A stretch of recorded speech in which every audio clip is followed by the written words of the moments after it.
That is so frustrating. That right there for me is the definition of like that cliche saying in football, tale of two halves. A tale of two halves, bro. That first 45 minutes, yeah, I think you could have made the argument that it's the best half of football that an Erik ten Hag team has played in the last like 18 months. It's been a long time since Man United have put together a first 45 minutes where the team looked cohesive, the team looked in control, the team didn't look, as I often say about United, like they were participating in a basketball game back and forth. For the most part, Palace couldn't get near United for the first 35, 40 minutes of that game. And I actually think a lot of it had to do with the lineup. A big guy that was included today was Christian Eriksen, right? Playing in midfield. He decided not to go for Casemiro or Ugarte. He decided to go for Eriksen instead. And I actually think on the ball, it added a lot for Man United. I think it helped them gain a bit of control in midfield. Eriksen is a very, very talented passer. For me, I always say one of the finest passers of a ball of his generation. And I think it showed. I think in build-up, someone who looked really good was Dalot, constantly kind of inverting, giving himself an option, which baited Palace in, and they always found that out ball to either Bruno or Eriksen would hug on the left or on the right if it had to go to Mazraoui. I think United played a good first half, man. But this is the story of the Premier League, right? If you don't take your chances, or you're not able to put two halves back to back, I'm sorry. The other team will either punish you or you're not going to just be able to get away with a win. It's as simple as that. And that's what happened in today's game, man. That first 45 minutes, United could have been 3-4-0 up at one point. I don't think I'm exaggerating by saying that. The amount of clear-cut chances that this team created and carved out and forced upon Crystal Palace, it was extremely frustrating to see chance after chance after chance kind of snatched. And you have to give credit to Dean Henderson, who put up some incredible saves playing against his former team already. It seemed like he was taking it personally, right? But still, there's some chances in there that United have to finish. They have to finish. They got to be a lot more clinical in those kinds of situations, bro. De Ligt had a header that he kind of headed. He was wide open, right? It's a good save from Henderson, but if I'm being picky, I think De Ligt has to score that, man. It's a wide open header that he does exceptionally well to free himself for. But come on. You look at Garnacho as well, too. Took his chance really well. I'm not sure if he was offside, to be honest with you, but he took his chance, I say, really well. It hit the crossbar, comes back. Bruno kind of falling backwards, hits the bar as well, too. Offset pieces, United look dangerous. They created chances, but again, if you don't take your chances, teams are not just going to gift you more and more and more. And that's exactly what happened with United. One guy that I really thought had an incredible performance in the first half, right? I thought Joshua Zirkzee was so good for Man United. Honestly, like, I think there was another chance too, right? Zirkzee kind of sends Garnacho through one-on-one, and Garnacho, it kind of finds himself on his left. Again, decent save from Henderson, but it's also not the hardest shot in the world by Garnacho. It's a difficult one.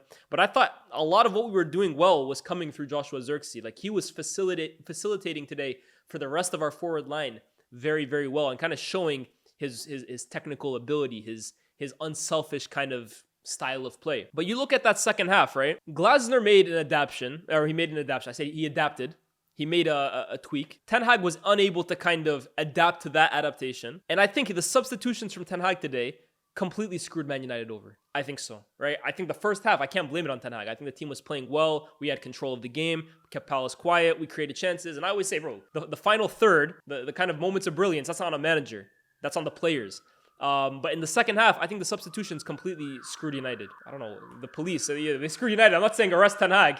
That might have happened after Liverpool. But yeah, I look at those substitutions, right? First of all, to take off Joshua Zirkzee and bring on Marcus Rashford, who are like complete antitheses as players, right? Joshua Zirkzee is a player that wants to keep the ball. He wants to pass the ball. He wants to facilitate for others. He wants to get it and give it and receive it again and give it. Like, that's the kind of player he is. Rashford is more of a final third kind of player. He's a player that wants the ball in behind. He's a kind of player that wants the chances created for him. You're not replacing Zirkzee with Rashford to control the game. You're losing control when that happens. I didn't like that substitution whatsoever. I didn't like the decision to take off Eriksen. I didn't like the decision to take off Amad Diallo. I certainly didn't like the decision to take all three of them off in what seemed like rapid succession, bro. Like, these are three players that for Man United like to retain the ball. And I'm sorry, the name of the game for Man United right now has to be retention, and it has to be control. You look at the way they've started the season and the way they played last year, there has been anything but control. And for 45 minutes, it seemed like United finally had it. So for Ten Hag to almost completely like tie his own hands behind his back by making those three substitutions, I'm not saying Ahmad played an amazing game. I'm not saying Zirkzee was looking like Benzema. I'm not saying Eriksen is undroppable. But for what they were giving you, what you have, and what you replaced them with in Ugarte, Rashford, and who was the third one? I can't even remember the third player they replaced him with. Højlund. Those, again, nothing against those players, but those are players that want to play in transition. They want to play hard. They want to tackle the ball and get rid of it. You're replacing 3 players that want to keep the ball and keep things ticking with 3 players of a completely different profile. No wonder Man United completely lost control of that game. After 60 minutes, Palace completely got back into the game. And I get it. It's a game of 2 halves. I understand. It's a game of 2 teams. 2 teams play the game. I'm not expecting United to completely not give Palace a single chance. They're a tough team at Selhurst Park. And you look at the way it went last year, 4-0. It's probably the worst day in Ten Hag's Man United career, or one of them. So this is an improvement, I guess. But damn, bro. Today was a massive, massive opportunity that I think Ten Hag and Man United have completely just let slip. And it's frustrating because I actually feel that that first half was all for nothing. It was all a waste, because when you kind of follow up that great of a first half with that awful of a second half, what the hell was that? Someone I have to speak about today is Bruno Fernandes. Awful. Genuinely awful. Genuinely awful. And look, I'll be real. I think Bruno is a very, very good player. I like, whether you like him or hate him, his production and how much he's given United these last few years is undeniable. But one thing I'll always say about Bruno Fernandes is he's an inefficient player. I don't care how much you can tell me, oh, the last year or 2 under Ten Hag, he's really become more careful. Bruno's an inefficient player. He's a high volume kind of player. It takes him 10 attempts to make the perfect pass. And he'll get there because he's very creative and he's very imaginative. But in terms of efficiency on the ball, it's not great. But you live and die by that because he is able of creating moments, both goal scoring, both chance creating, that 99% of players, especially not that play for United, are unable to create. But today, and genuinely, the way he started the season, let's see how he carries on the rest of the year. But I'm sorry, chat. Bruno Fernandes has not been good to start off this year. He hasn't been. The goals are not there. The finishing is not there. And honestly, it's not like he's kind of giving you these clear-cut chances that his forwards just aren't kind of finishing. I thought today he was the worst player for Man United. I genuinely thought he was Man United's worst player today. Gave us nothing in terms of chance creation. Wasn't a goal threat. And on the ball, awful. When things aren't falling your way, just keep it simple.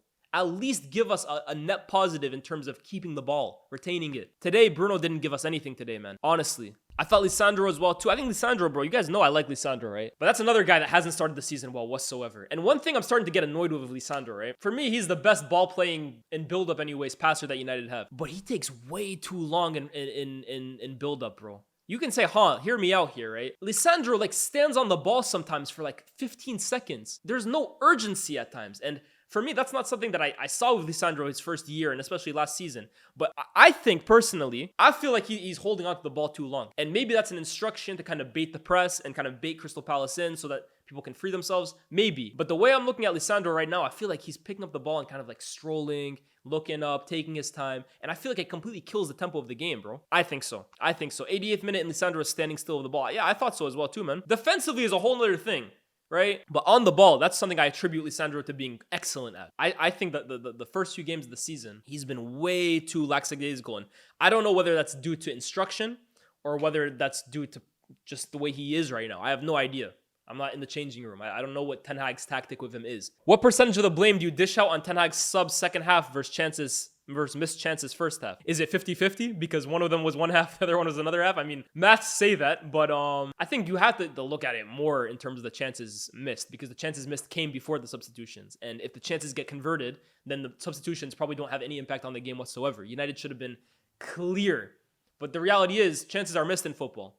You still have to give your team the best chance possible to win a football game. And I think in the second half, Ten Hag's in-game substitution and in-game tactics in general, I don't think he adapted well to Glasner, and I don't think his substitutions were that great, personally. But that's frustrating, man. That's now, is it 6 points or 7 points to start the season? They lost 2, they won 2. 7 points out of a possible 15. We sit in 11th place. It's not great. It's not great for a manager that, let's be real, it's his 3rd season here, and I think going into this year was kind of like, okay, we've seen one great season, we've seen one awful season, we've seen some cup wins, we've seen some historical defeats. We're going to pretend like that balances out. And then 3rd year, this is where we really judge you. 7 points out of 15 is not that great. 6 wins out of 19. I'm going to focus on this year because I'm trying my best to really leave last year in the past. It happened. I'm focusing on this year. Who do we have next? Who do Man United have next? Man United's fixtures next. Jesus Christ, we got Spurs at home. And Spurs haven't started the season that well either. But this is a massive test. And I'll tell you why it's a massive test too. Because Ange, in a way, has a bit of pressure on him as well, too, right now. I think Spurs fans are a little underwhelmed at the way he started the season. I think similar to Ten Hag last year, not in terms of the same manner, but similar, a great first season or a good first season with all context kind of applied. The second season, you're expecting to build on it. And the second season doesn't really start the way you kind of expect to. That's kind of what's happened to Spurs this year. They started off with 1 win and 4. Obviously, they won today, got business done against Brentford. But if they lose 4 out of their first, 6 games, that's going to be wait, is it 6 games? No, 4 out of their first 7 games. That's going to be a bad look on Ange. So Spurs have to win next week. And United have to win next week as well, too. So that's going to be a real interesting one, man. But you have to look at the performances. And apart from the Liverpool game, we deserve to be higher than 11th. The finishing just hasn't been good enough. The performances are much better this season. I would agree the performances are better this year than they were last year. We also have our whole squad back and we've made big signings. So I would expect that the performances get better than last year. But at the end of the day, performances are better. They're still not good enough for me. Today, we had 45 minutes where we can say, yeah, that was a good half. Outside of those 45 minutes, I would say second half against Southampton, maybe 60 minutes against Southampton, I think we looked good. Liverpool, we didn't look good. Brighton, I would say 45, 50 minutes we looked good. And Fulham, I think first half we looked good. Second half there was nothing. And we ended up getting the win. So you're talking about like bits and pieces of United this year. United have looked promising. The rest has been pretty underwhelming. And it doesn't do anybody any good if you're putting in one half good and one half underwhelming. Do I think they move the ball too slow? I do think United moves the ball too slow, to be honest. And here's another issue too, right? And this is past Ten Hag. This is just looking at the team, right? 5 goals in 5 games. If I look at United last season, they scored 57 goals, which was less than City, Arsenal, Liverpool, Villa, Spurs, Chelsea, Newcastle, West Ham, and tied with Crystal Palace. 1 less than Brentford. And if I look at the season before that as well too, 58 goals. Less than City, Arsenal, Newcastle, Liverpool, Brighton, Tottenham, equal with Brentford, and 3 more than Fulham. It's impossible. And again, like I said, finishing chances is on players. I'll never take that away from I'll never kind of move away from that. It's not on Ten Hag if a player is 1v1 to finish the chance. That's on the player. Ten Hag's job is to get the player in that position. It's to get the team up the pitch and creating chances to get those players there. So those chances in the first half are not on Ten Hag. But when you're looking at now 2 seasons of evidence and now a 3rd season as well too, we're averaging a goal a game. You also have to say, 3 seasons in when you're seeing this kind of pattern, it's not just, eventually the goals will start to come. Now, United have a goal scoring issue. If I look at goal difference as well too, fucking hell. United in the first season had a goal difference of 15. Second season had a goal difference of -1. And this season have a goal difference of 0. Now, goal difference doesn't say everything, right? Like Newcastle last year had a very good goal difference because they were stat padding against certain teams. But you can also tell a bit from goal difference, bro. Like it's not the be all end all, but you can make observations off goal difference and they can tell you a bit of the story. That's pretty poor. I think the question is, chat, against Spurs, how do United kind of approach that game? What's the lineup looking like? Because now Højlund is back. Mount was on the bench today. I feel like Zirkzee has to play. I'll be honest with you. I would bring Højlund off the bench again. I don't know how match fit he is, but I think Zirkzee's performances warrant another start. And I think, look, I was telling Cam this today, right? Because all the news, all the kind of talk after the before the game kind of kicked off was, Rashford is dropped and Garnacho was playing. And me, I was personally saying, I think that left-hand side should kind of be between Rashford and Garnacho. And I think Ahmad should be starting. Because, for me, Garnacho and Rashford are like impact players. They're players that like, okay, they want to score goals, they want to run in behind, but they're really like, how do I describe it? Yeah, I think impact player is kind of like the right word. But they're on the ball, do they actually make United a much better team? Like, do they really improve United in terms of the way they control and play football games? Not really. For me, they're the ones that get on the end of moves. And every team has this, by the way, right? Erling Haaland as well, too. While his gravity kind of helps City kind of playing, really, you need the team to kind of be clicking. You need to have a good platform to kind of add Erling Haaland on top of that. I look at it similar to Rashford and Garnacho, right? Even Højlund, I look at it similar with him as well too.